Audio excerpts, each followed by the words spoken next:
حضرت منصور بن عمار رضی اللہ تعالیٰ اللہ کے بہت ہی بڑے نیک ولی ہیں. آپ کا ایک دینی بھائی تھا جو کہ منصور بن عمار رضی اللہ تعالیٰ کے ساتھ مسجد میں بھی آیا کرتا تھا, آپ کی عبادت کیا کرتا تھا, طرح طرح کے اچھے اعمال کیا کرتا تھا. کافی دن ہو گئے کہ وہ منصور بن عمار کو بندہ نظر نہ آیا.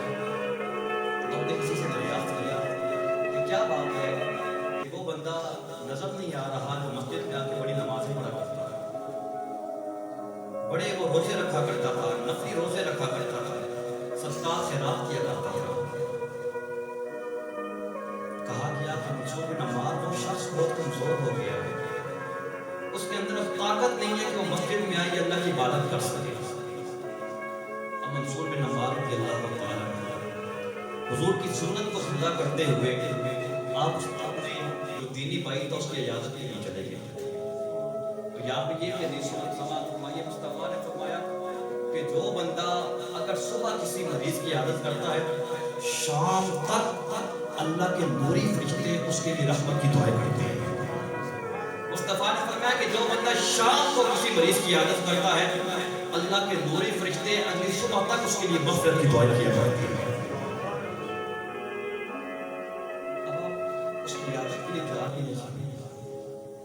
دیکھتے ہیں کہ گھر کا درمیان ہے سین میں وہ نہ نیچے کوئی پلائی وغیرہ ہے, نہ کوئی اس طرح کا بستر وغیرہ ہے, وہ ننگے فرش کے اوپر, ننگی زمین کے اوپر وہ لیٹا ہوا ہے اور ویڈیو ساری کر رہا ہے. منصور بن عمار رضی اللہ تعالیٰ عنہ نے جب اس کی حالت کو دیکھا کہ صاف اس کی ہڈیاں نظر آ رہی ہیں, لیکن ایسا بقصہ کہ اس کے جیسا پہلوان ہی کوئی نہ تھا. آپ نے کہا کہ بول لا الہ الا اللہ, لا الہ الا اللہ. جیسے ہی اس نے منصور بن عمار کی طرف دیکھا نا تو وہ بے ہوش ہو گیا. تھوڑی دیر بعد دوبارہ اسے ہوش آیا. اب منصور بن عمار, اچھا اس کا نزاع کا وقت ہے, حضور نے فرمایا مومن کی پہچان کرتی ہو نا, دیکھا کرو کہ جب وقت نزاع آتا ہے نا تو اس کی زبان پہ کلمہ جاری ہو جائے نا, سمجھ جائے گا وہ پکا مسلمان ہے, مقبول بندہ ہے. ہے دوست جو ہے وہ منصور بن عمار کا دوست ہے, لیکن زبان پہ کلمہ جاری ہے. دوسری مرتبہ جب ہوش آیا منصور بن عمار نے کہا کہ اب کلمہ پڑھنا.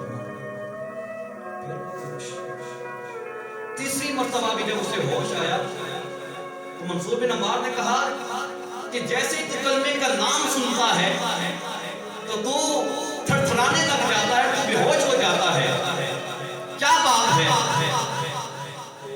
اب اس کی آنکھوں میں آنسو آیا. کہتا ہے کہ منصور بن عمار نے بہت بڑا گناہ کہا تھا. منصور بن عمار کہنے لگے کہ تو گناہگار اپنے آپ کو کہہ رہا ہے, میں نے تجھے ہر مقام کے اوپر اللہ کی عبادت کرتے ہوئے دیکھا ہے. میں نے دیکھا ہے کہ تو ہر وقت روزوں میں رہا کرتا تھا, صدقات و خیرات کیا کرتا تھا. میں تو تجھے بہت اللہ کا نیک بندہ سمجھا کرتا تھا. کہنے لگا منصور وہ میں جتنی بھی عبادات کیا کرتا تھا وہ سارے دکھلاوے کے لیے کیا کرتا تھا, لوگوں کو دکھانے کے لیے کیا کرتا تھا کہ آج میرا آخری وقت قریب ہے, میرے اوپر سختی طاری ہے موت کی, لیکن میری زبان کے اوپر کلمہ جاری نہیں ہو رہا. منصور اللہ کریم نے میرے اور کلمے کے درمیان ایک دیوار کو حائل کر دیا ہے کہ جو مجھے کلمہ پڑھنے نہیں دے رہی. منصور وجہ صرف یہ ہے, آج میرا یہ حال یہ بنا ہوا, یہ حالت میری جس وجہ سے ہے نا وہ صرف اسی وجہ سے ہے کہ میں لوگوں کو دکھانے کے لیے عبادت کیا کرتا تھا. منصور بن عمار رضی اللہ, آپ کی آنکھوں میں آنسو ہیں, آنکھوں میں آنسو ہیں, اور روتے ہوئے آپ گھر سے باہر